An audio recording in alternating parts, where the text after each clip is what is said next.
Hello guys, Bharat electronics की limited की तरफ से यहाँ पे वैकेंसी आई है for the post of engineering assistant trainee and technician के लिए। ईआईटी के लिए उन्होंने क्वालिफिकेशन पूछा है 3 years diploma in engineering from the recognised institute से होना चाहिए।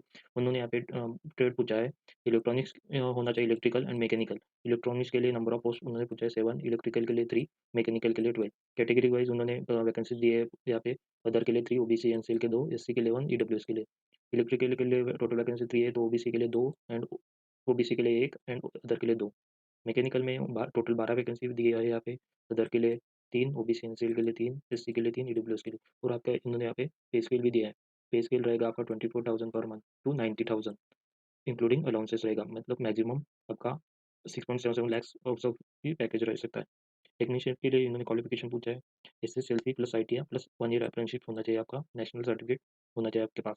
एंड उन्होंने यहाँ पे डिसिप्लिन पूछा है, electronics mechanic, electrical and fitter. Electronic mechanical के लिए टोटल वैकेंसी है 12, अदर के लिए 5, ओबीसी एनसीएल के लिए 3 है, एससी के लिए 3, ईडब्ल्यूएस के लिए 1 है।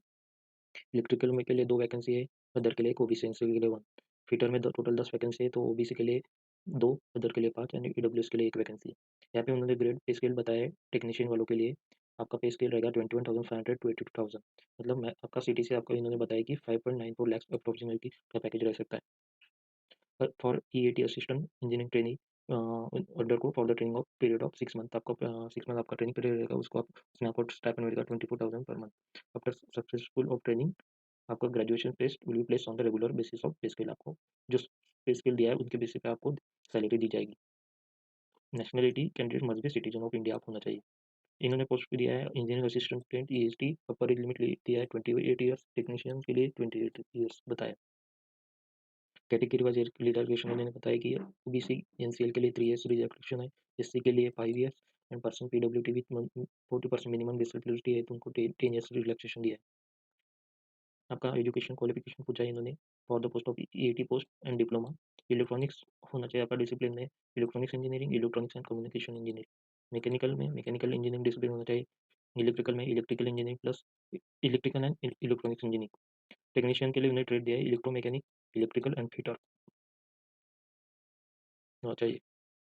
परसेंटेज मिनिमम ईएटी के लिए, इंजीनियरिंग असिस्टेंट ट्रेनिंग के लिए मिनिमम आपको कैटेगरी वाइज उन्होंने दिया है कि ईडब्ल्यूएस ओबीसी 60% चाहिए एग्रीगेट, एससी पीडब्ल्यूडी के लिए 50% एग्रीगेट। टेक्नीशियन के लिए उन्होंने बताया कि एग्रीगेट 60% ओबीसी, ईडब्ल्यू जनरल के लिए बताया and SC to P W D के लिए 50% एग्रीगेट होना चाहिए। एक्सपीरियंस यहाँ पे उन्होंने कोई भी एक्सपीरियंस नहीं चाहिए, नील। मेथड ऑफ सिलेक्शन यहाँ पे उन्होंने बताया कि रिटर्न टेस्ट ली जाएगी आपकी 150 मार्क्स की, जिसमें 2 पार्ट रहेंगे, पार्ट 1 पार्ट 2। पार्ट 1 में आपको 50 marks comprise of mental ability रहेगा, एप्टीट्यूड टू रीजनल रीजनिंग रहेगा, एनालिटिकल कॉम्प्रेसिव एबिलिटी रहेगा, बेसिक न्यूमेरेसी, डाटा इंटरप्रेशन, ये सब रहेगा, जनरल नॉलेज पूछा जाएगा। पार्ट 2 में उन्होंने बताया कि टेक्निकल एप्टीट्यूड 100 मार्क्स का रहेगा एंड 100 क्वेश्चन रहेंगे उसमें भी। कैटेगरी वाइज आपको परसेंटेज आपको सेपरेट पार्ट वाइज उन्होंने बताया कि जनरल ओबीसी ईडब्ल्यूएस के 35% in both part 1 and part 2 में। पार्ट 1 में 35, पार्ट 2 में 35% मार्क्स आना चाहिए आपको सेपरेटली। एस सी पीडब्ल्यू के वालों के लिए 30% in both part 1 and part 2 में। मुझे पार्ट 1 में 30% होना चाहिए, नहीं तो मार्क्स होना चाहिए, पार्ट 2 में 30%। Eligible can admitted can for the written test और eligible candidate on the basis of detail पे आपको एडमिटेड दिया जाएगा। यहाँ पे एप्लीकेशन पे उन्होंने पूछा है कि ओबीसी जनरल ईडब्ल्यूएस के लिए 250 प्लस जीएसटी रहेगा, मतलब 295 टोटल रहेगा एंड सीएसटी के लिए कोई भी एप्लीकेशन फी नहीं है। आपको पेमेंट करना है ऑनलाइन, एसबीआई पे जाके पेमेंट कर सकते हैं या फिर बीईएल वेबसाइट पे जाके पेमेंट कर सकते हैं। हाउ टू अप्लाई में उन्होंने दिया है कि आपको ऑफिशियल वेबसाइट पे जाके www.belindia.in पे जाके उसको वेबसाइट के ओपन लिंक करना है 80204 पर। जनरल इंस्ट्रक्शन में उन्होंने पूछा है कि आप वर्किंग गवर्नमेंट पब्लिक सेक्टर में काम करते होंगे तो नो ऑब्जेक्शन, आपको सर्टिफिकेट चाहिए।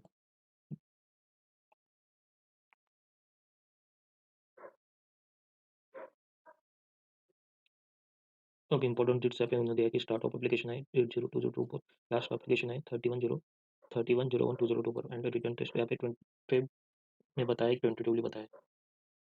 Okay guys, thank you.